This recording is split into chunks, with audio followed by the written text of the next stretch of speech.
We are 20 days in on 2020, and if you've noticed for the last probably 3 or 4 weeks as you've entered into any of the big commercial stores, Walmart and Kmart, or not Kmart, if you go in there, it's just empty. Target, Meijer, you go in, and when you walk in the front door, they have the same displays.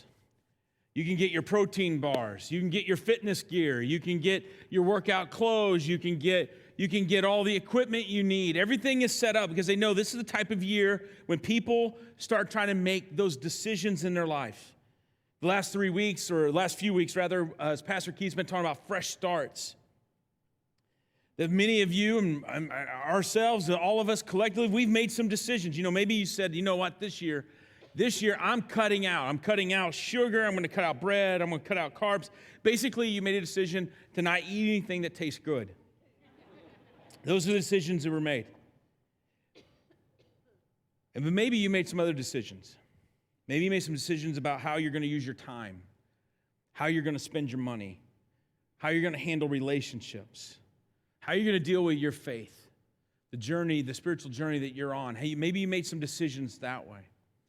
And so as we that's the theme, that's the place I'm at today in prepping for this message here and now, that I believe you and I collectively, we have an issue and one that we got to talk about. And this is an issue that I think has plagued man from the beginning, and this isn't a new issue. This isn't something that just kind of arose. This is something that's been a part of us. And here it is that you and I have to admit, we have to come clean on this, that our lives are unmanageable. See, I believe that there's a little bit of a liar inside of us that backs us up and says, no, you got this. Oh, no, you can do that on your own. Agrees with us when we see the bridges we think we can jump off of. Maybe even snickers in the corner when he watches us come apart slowly. When he watches us just kind of dismantle. Brennan Manning is he was a Catholic priest, an author, writer, and he battled alcoholism his whole life. He passed away a few years ago, but in the early 2000s, he wrote a book titled Posers, Fakes, and Wannabes. And a quote that he had in this book, Posers, Fakes, and Wannabes, he said this, he goes, the poser is about risk management and when necessary, damage control. The poser is a handler, a spin doctor, a fixer, a cleanup artist. He will do whatever it takes to maintain the appearance that we're not out of control, that our lives are not unmanageable, that we are not in need of a rescuer. See, I believe for many of us, we are caught in a tension in the world in which we live. We are caught in this tension that pulls on us in these different directions. There's the tension of who we really are. Who we are, that you know who you are, I know who you are, who we are, and the tension is who we want to be and who people think we are. So this tension really kind of pulls on us because there's who you really are, there's a desire of who you think you should be, who you want to be, who you feel God's calling you to be, and there's also the tension of what people think you are. And when we live in that tension that's really pulling on us, then what it causes us to do is we become spin doctors. We become imposters. We become these things that we got to make sure everybody sees us the way we want them to see us, not for who we are. And there's a story in the Old Testament that we're going to follow and kind of go through it, and it's going to take some patience on your part and as we kind of go through this, but to understand that the character we're going to talk about is Judah and this story of who he is. And to really grab it, you've got to understand a few of the back stories as it leads into it. So just kind of hang with me, and if you've got your Bibles, we're going to be in Genesis chapter 37, 38, and like 43 and 44, and you can follow along with us. All the scripture will be on the screens. You can also follow along on the app. And this, as you see, we fired Jeff. He's out. So you can sign up if you get bored, but if not, stay with me in the scripture. Abraham, his grandson is Jacob, and Jacob is the father of Judah. And Jacob had 12 sons by 4 different wives, and he had one wife that he loved more than the others, and that was Rachel. And Rachel bore him 2 sons, Benjamin and Joseph. Joseph's the oldest, Benjamin's the baby of the family. And the other brothers, these 10 other brothers, are a little bit jealous. They've not been treated the best by their father. As Jacob has had these 2 favorites, and they're the other 10, and he has not necessarily neglected them. However, he has not adored them the way he has Joseph and Benjamin. And Joseph, frankly, hasn't helped himself. As he has been given these wonderful gifts from the Father, he has also had these dreams where he has shared these dreams with his brothers. And it was dreams, something like this. Is a paraphrase, but it was like, hey, I had this dream. I think it was from God, and it's where all of you are bowing down to me. That's funny, isn't it? Now, I did not have siblings, but I had 8 cousins that all lived in about 4 blocks. We acted like brothers. And if one of them had come into the vacant lot where we played baseball, football, and other games, and they had said, hey, I had a dream last night, I think it was from God, and all of you basically are going to bow down and worship me, we would have given him a beat down. There would have been wiffle ball bats, and he had whelps. Now, if you understand that, then you had siblings, and you get it, that beat downs were just part of life. It's not personal, it's just an adjustment. And that's what they were looking at here. It was just an adjustment. We got to adjust the attitude. And these 10 brothers are, and there is just in this story, in a little bit, instead of reading all the scripture that leads up to this predicament they're in, that Jacob really is showing a lot of favoritism. In fact, in one of the scenarios, he sends the 10 brothers out to work. They had to tend the flock, and they had to go. Benjamin was too young. He stays back, but he kept Joseph back with them.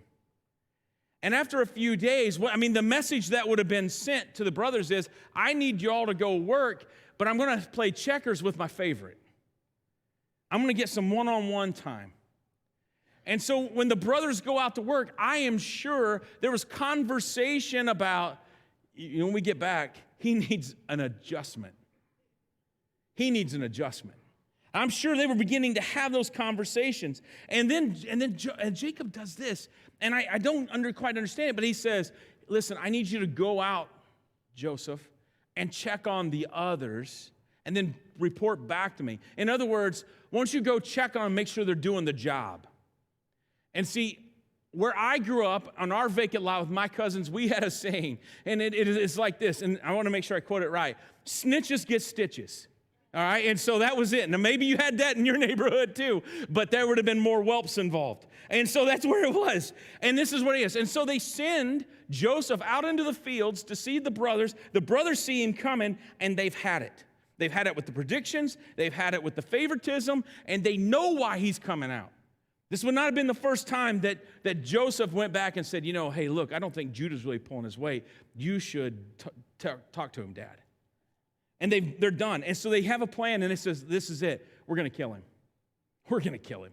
There's nobody around. Nobody will care. Nobody will see it. And we just got to go back and tell the old man he didn't make it. It was a terrible accident. Animals everywhere. They devoured him. We fought for his life. But boom, he didn't make it. And then one of the brothers says, let's don't do that.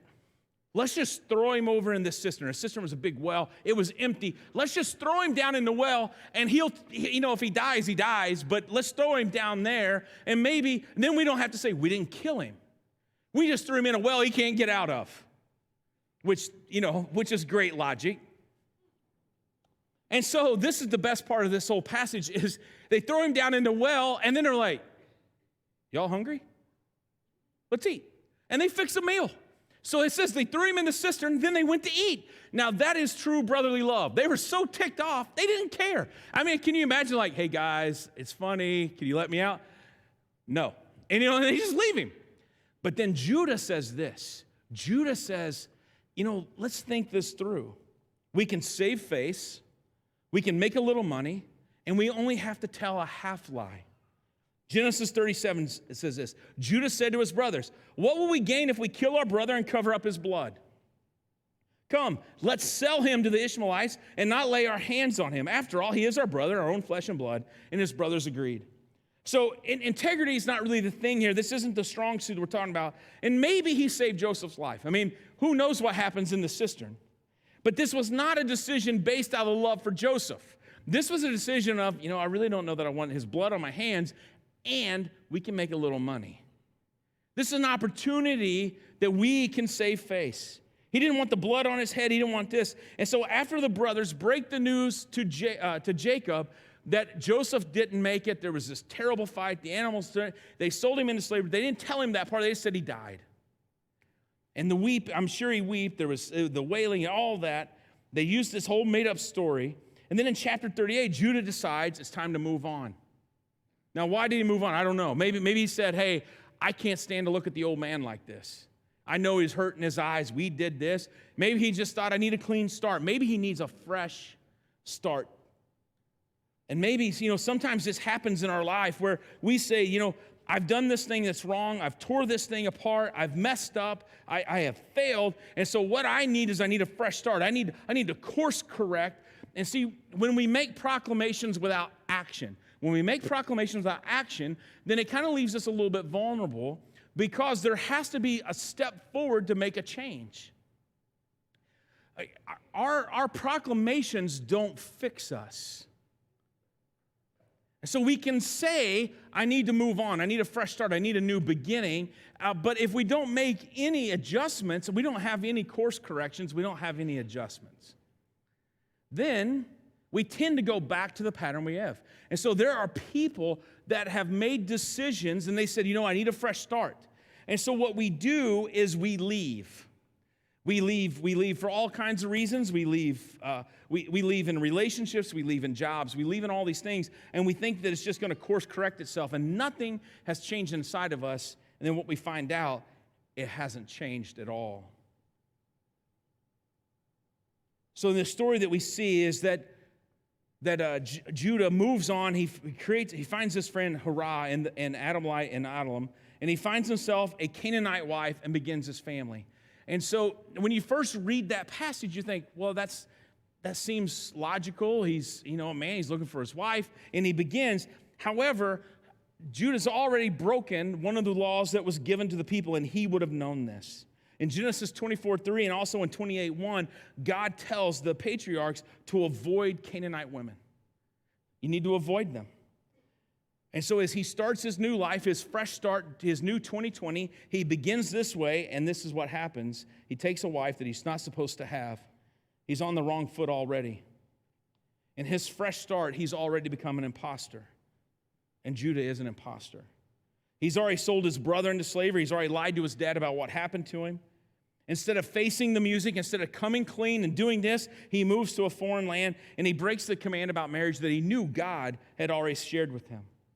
He was a poser. He was a fake. He was an imposter. And imposters in our lives live this way. They live in fear. Imposters live in fear because they're in fear that people will find out who we really are. See, the imposters are consumed by the need for acceptance and approval. They need everybody around them to go, you're the greatest, you're the greatest, you're the greatest, and I love you, I love you, I love you. They demand to be noticed. And they're actually kind of codependent because they're so out of touch with their feelings, they need your feelings. They need yours. And they struggle to have any fulfillment in relationships. They struggle with any type of intimacy because intimacy, once they are close, once they begin sharing, then you're going to know who I really am. And we talk about that tension. And once I know who you really are, once I know you know who I really am, then you know the inside, the ugly, the dirty. So I got to keep you at arm's distance. And so when you're an imposter, you can't let anybody in. You can't let anybody in because then they're going to know you're a fake. They're going to know. They're going to know the slimy stuff. They're going to know the gray matter. They're going to know all of that. And I can't have that. You can't have that. That's too big of a risk. And that's where Judah's at. And so as the story kind of goes on, he has the three sons, and his oldest son finds a wife and takes her, and her name is Tamar. And it says in Scripture, he was so evil, that this oldest son was so evil that God takes him. Didn't say how, but just said God takes him. And see, there was a tradition, and it was a law they had. It was the Evirite marriage. And basically what that would say in the Levirate marriage is that the wife to a son, if that son passed away, then another child, another son, or the father, maybe even a cousin, could take the wife in and make her his own. Now, that sounds like a bargain, I know. And when women are going, wow, nothing like being wooed. Yeah, that's it. But this had nothing to do with woo. This was survival. There wasn't a lot of options for women. Once you had gone in and been married, then here was your options. You either had to go back and live with your father, and he could take care of you, which at what age would that be? Where would that really land? Or you could move into that family, because the only way you were going to survive financially then was prostitution, if those other two were not options. And so the second son of Judah takes Tamar in to make her his wife. And again, he is so evil, he passes away as well. So that leaves a third son, Shelah. And Judah's not really into this. Judah's looking at this going, I had 3 sons, 2 are dead. And this had nothing to do with Tamar. They were evil. They were just evil. In Genesis 38:11, and we're going to read a part of verse 12, says this. Judah then said to his daughter-in-law Tamar, live as a widow in your father's household until my son Shelah grows up. For he thought, he may die too, just like his brothers. So Tamar went to live in her father's household. And after a long time, Judah's wife, the daughter of Shua, died. Now his third son's a little young. He's not really ready to be married. And Judah begins to bargain. And here's what I've learned about this. He bargained with Joseph, hey, we don't have to kill him. We can trade him, which probably ends up in death, and we make a little bit of money. See, he begins to barter. He begins to, and this is the question asked. See, when we're fakes and posers and wannabes and imposters, then when we begin to bargain, the question we start to ask is, what's better for me? What's better for me? How does this help me? And this is what happens right here. See, Judah himself is now eligible to take Tamar, but he has no interest in this. And the last half of verse 12 says this. When Judah had recovered from his grief, he went up to Timnah to the men who were shearing his sheep, and his friend Hira the Adamite went with him. Now, that's kind of a power-packed little statement there. And this may not strike you as that exciting, but it says that when he recovered from his grief. Some of the translations, some of the writers, when I read about this and researched this, said that when he kind of recovered, or when he thought about his decisions. In other words, when he thought, I got to trade Shelah in? I don't think so, and I don't want her. He had thought it through. He had recovered. I don't need that. I don't need that in my life. Now, as this may not strike you as that exciting, but when these men are coming for the shearing of the sheep, what I can compare it to is the way when the Porter County Fair is open and everybody's getting fired up and excited, that's it. I mean, it is wine, it is women, it is wool, and this is exciting. And everybody's fired up about the shearing of the sheep. I wish we could put that in the bulletin. I just don't think it would sell today. But it was also in Canaan. And so that meant this was ritualistic. This was pagans. This means that there would have been all kinds of stuff going on. This would have been almost like Las Vegas meets the Porter County Fair. And it also kind of tells us the only other time that we see Hira in this story is when Judah first meets him and he goes to help him find a wife. It kind of leads us to believe that maybe this time he has moved on from his commitment to Tamar, and he is thinking, I can go find my wife now. I am over my grief. I have mourned long enough. It's time to move on. So verse 13 says, when Tamar was told, your father-in-law is on his way to Timnah to shear his sheep, she took off her widow's clothes, covered herself with her veil to disguise herself, and then she went and sat down at the entrance to Yanam, which is on the road to Timnah. For she saw that though Shelah has now grown up, she had not been given to him as his wife. Now, this is a moment of desperation. Her father had to be aging. She knew that she had a commitment, a legal obligation to this family, and they had no intention. The integrity of Judah was not there to say that you should come into our household. This is real desperation of how is she going to function anymore? How is she going to live? There are really two options for a husband, and neither one of them are going to be available to her. And Judah had zero intention of this. And time is running out for her to bear children. Who would take care of her in her older days? So she takes action. This is a desperate move. This isn't vindictive. This isn't necessarily that I'm going to show him. This is, I'm in an act of desperation. I don't know what else to do. Verse 15, when Judah saw her, he thought she was a prostitute, for she had covered her face, not realizing that this was his daughter-in-law. He went over to her by the roadside and said, come now, let me sleep with you. And what will you give me to sleep with you? She asked. I'll send you a young goat for my flock. He said, will you give me something as a pledge until you send it? She asked, and he says, what pledge should I give you? And she responds, your seal and its cord and the staff in your hand. And so he gave them to her and slept with her, and she became pregnant by him. So he has lost his wife. He's lonely. He's probably intoxicated, and he calls on a prostitute. It also speaks to the type of relationship that he has with his daughter-in-law. He has been to her wedding. They have had meals together. Two of his sons have taken her in, and he doesn't recognize her. Now, maybe the veil really covers up, but he didn't even know her voice. So in other words, he had so moved on from Tamar, she was already dead to him. It's a pattern with Judah. He moved on from his father. He moved on from his brother. He moved on from his brothers. He had moved on from the two sons he's lost, and they're so evil. And he's moved on from his daughter-in-law, who he has an obligation to. He didn't even recognize her voice. He didn't recognize anything about her. And it tells us a lot about who Judah really is. And that seal, that was kind of like a notary to make sure deals happen. And that staff would have been one that he would have hand-carved, that it was his. And now she is pregnant with child. Every time we do something like this in our life, it always has a way of catching up to us.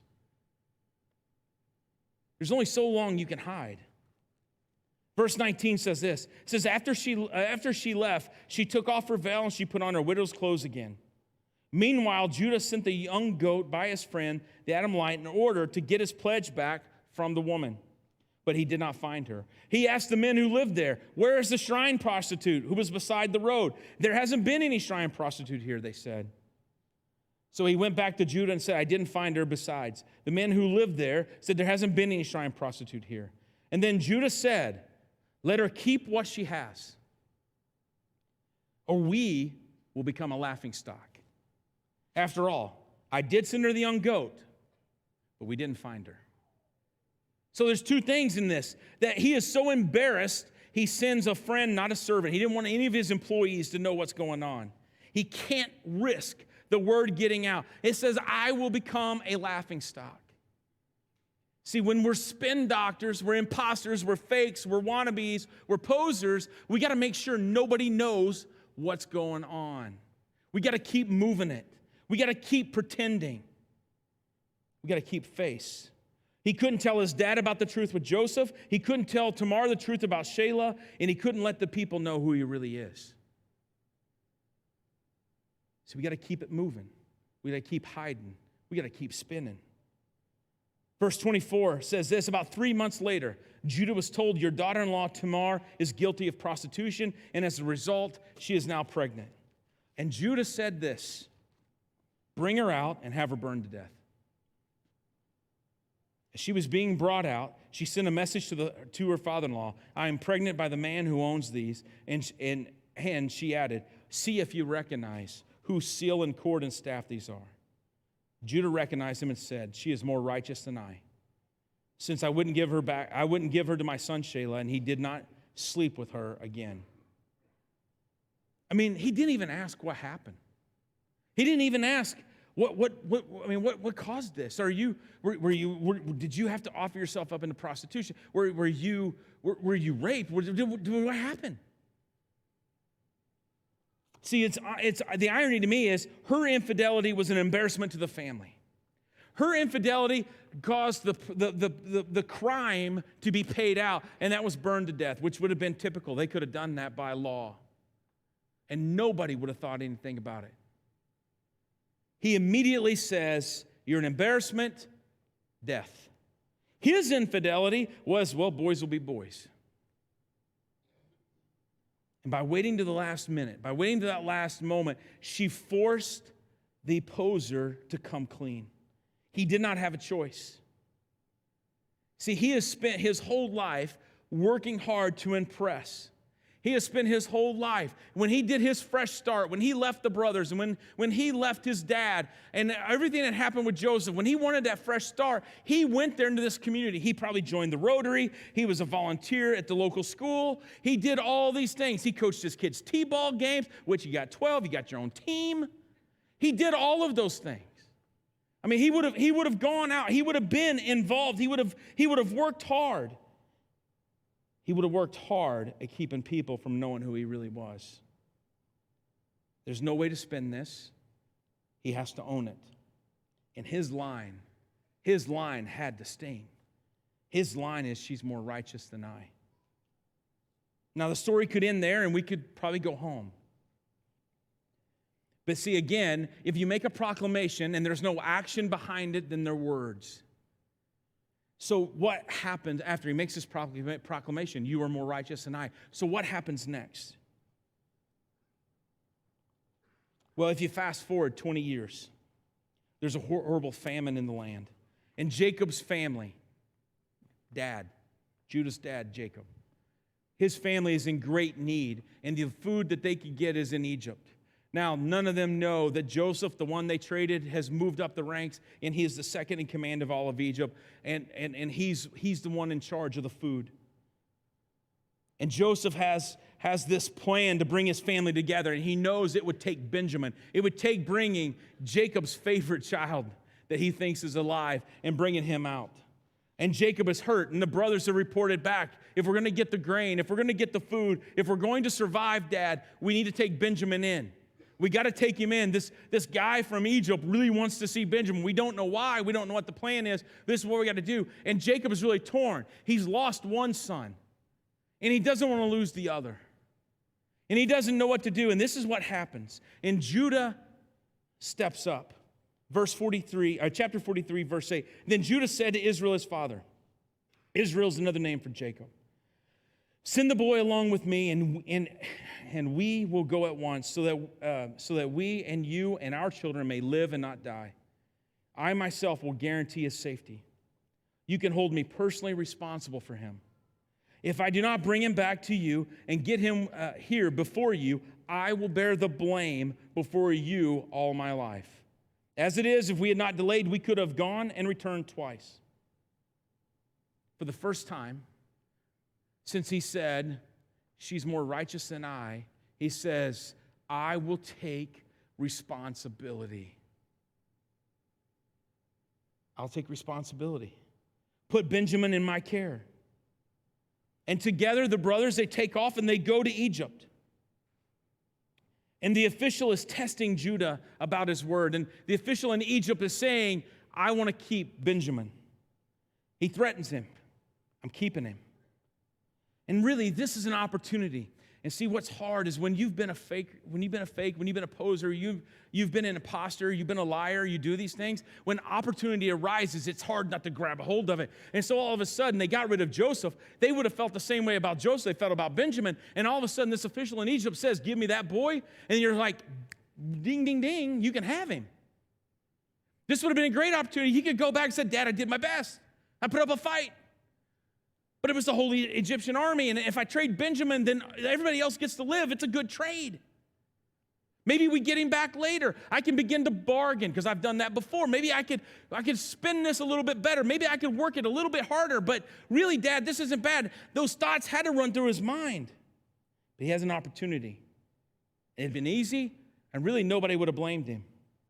Verse 33 says this. He says, now then, this is Judah talking to the official from Egypt. Please let your servant remain here as my Lord's slave in place of the boy, and let the boy return with his brothers.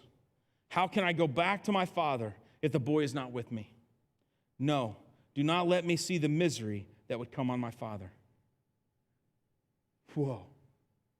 This is a whole different life. This is a whole different change. See, doing the right thing, fresh start is about doing the right thing no matter the outcome. And see, a few years later down the road, Jacob is about to pass. And he's gathered his sons in. And this is a time when he's not going to make it. And in their tradition, he would begin to speak blessings upon the people. He would begin to tell his sons who they are, what they are, and their inheritance. But he was more than that. He would speak into their lives. And this is what he says to Judah. Verse 8, 49:8. Judah, your brothers will praise you. Your hand will be on the neck of your enemies. Your father's sons will bow down to you. You are a lion's cub, Judah. You return from the prey, my son, like a lion. He crouches and lies down like a lioness who dares to rouse you. The scepter will not depart from Judah, nor the ruler's staff from between his feet, until he to whom it belongs shall come, and the obedience of the nation shall be his. See, this is a point in time when Judah is standing before his dad, and there are no secrets. Dad would have known about the lie. He would have known about Joseph. He would have known about Tamar. He would have known about his sons and how evil they were. He would have known about the lies. He would have known about he was an imposter. He would have known that he was a fake. He would have known all those things, but he also would have known how he stepped up and he saved his family. He would have known how he saved Tamar from being burned, even though legally she should have been. He would have known how he had done these things. There was no more spinning. There was no more lying. There was no more pretending. There was no more waiting on approval from others. There was no more wanting to be noticed. There was no more fear. Because here's what happens. Failure is always a chance for a do-over. Failure is always a chance for a do-over. And when we talk about fresh start, it's out of our failure do we choose to change. It's out of the proclamation that demands action.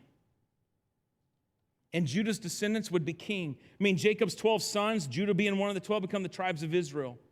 And beginning with David, King David, the kings of Israel are born from the family of Judah. Even more significantly, Jesus comes from the line of Judah.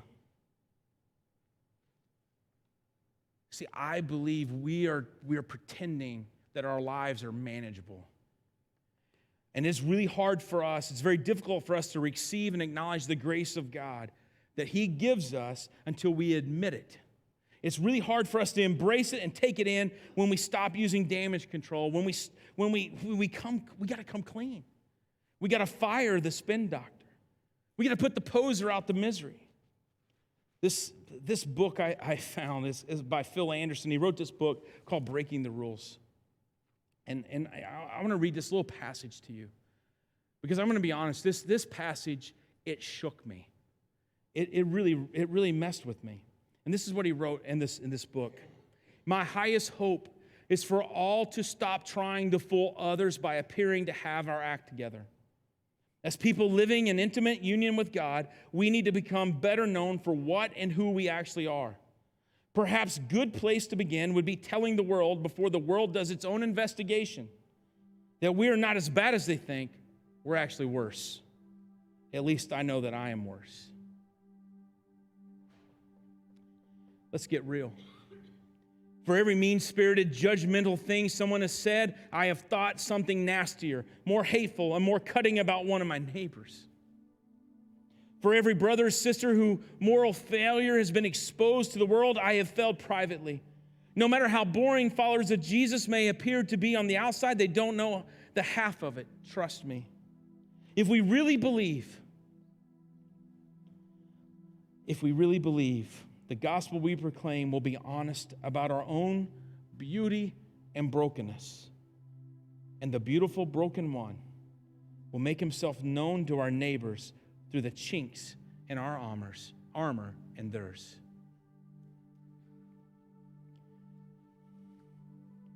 That last section, if we really believe and we really proclaim, we really make that proclamation, then there is a movement that happens behind it where we say that we, in the beauty and our brokenness, that it's the beautiful broken one who stretches out his arms, says, I died for you. I love you and I choose you.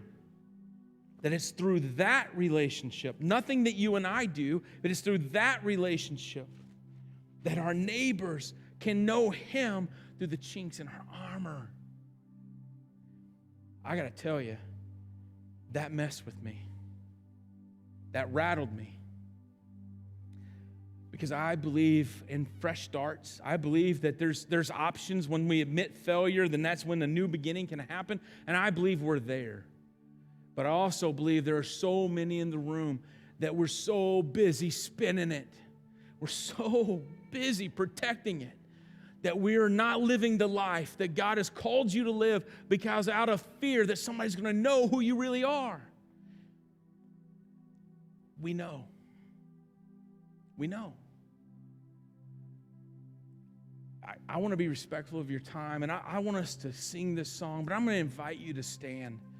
That I would be remiss today, that if you're going to make that proclamation today, that I'm coming clean, that I'm going to step out, that I want to live a life that's different, then you need to put action behind your proclamation and you need to step into the space. There's nothing magical about it.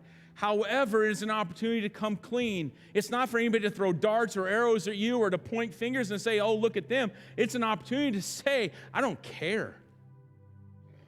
I actually don't care what you think. This is between me and the broken one. And there is beauty inside of you. There's beauty inside of me. There's beauty inside of us collectively. But there's brokenness. And until we embrace that brokenness, you will never, ever be whole. Ever. You got to hold it. You got to grab it. You got to embrace it and say, Father, I cannot fix this. I can't spin this, and there's nothing I can do to change it. It's you. So I would love the opportunity to pray with you. I would love the opportunity to pray for you. And I've got friends in this room that would love to pray with you. So what I'm going to ask is I'm getting ready to pray before we sing. And if you would like to come and pray, you would like to just stand in the space, you want to kneel at those altars, doesn't matter to me. But if you're tired of living the lie, if you're sick of feeding the spin doctor who's taking up rent in your head, then I'm going to invite you to come forward and just stand and say, I want to be free. So as we pray and as we sing, I invite you to move. Your proclamation needs action. Father God, we thank you so much for the day you've given us.